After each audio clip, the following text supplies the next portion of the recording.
Hello student, আজকে আমি নিয়ে এসেছি আসাম ক্লাস 6-এর নতুন বই, যেটা এসেছে বাংলা উন্মেষ। সেটা পার্ট নম্বর 4-এর তিন নম্বর পার্ট।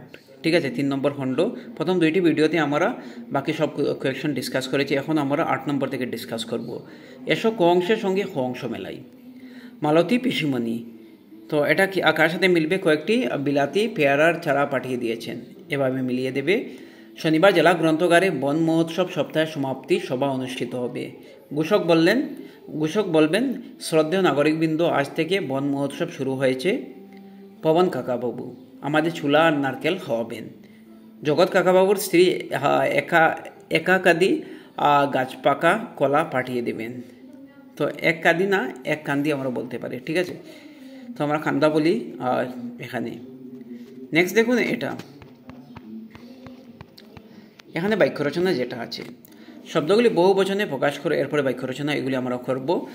যেমন ছবিগুলি হবে, বা ছবিগুলো আমরা দিতে পারি। আমগুলি, গাছ, গাছেরা, এটা বহু বচন। ঠিক আছে, এক বচন থেকে আমরা বহু বচন মানে এক থেকে বেশি, 2 হতে পারে, 3 হতে পারে, আর 10,000 হতে পারে। দিদি, দিদিরা, জেঠা মশাইরা, পাখিরা, সে, তারা। এরপরে বাক্য রচনা দেখুন। প্রদর্শনী, প্রতি বছর বন মহোৎসব উপলক্ষে আমাদের বিদ্যালয়ে একটি প্রদর্শনী হয়। বাক্য রচনা এটা। খেলার মাঠ, আমাদের বিদ্যালয়ে একটি খেলার মাঠ আছে। ধরনী সবুজ থাকলে আমরা ভালো থাকব।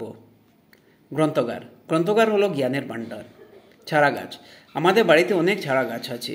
বৈজ্ঞানিকদের বাক্য রচনার লাস্ট এটা। জগদীশচন্দ্র বসু বা আচার্য জগদীশচন্দ্র বসু একজন বৈজ্ঞানিক ছিলেন। So thank you so much. এই ভিডিওটি শেয়ার করবেন, এই চ্যানেলটি সাবস্ক্রাইব করে নেবেন। Thank you so much.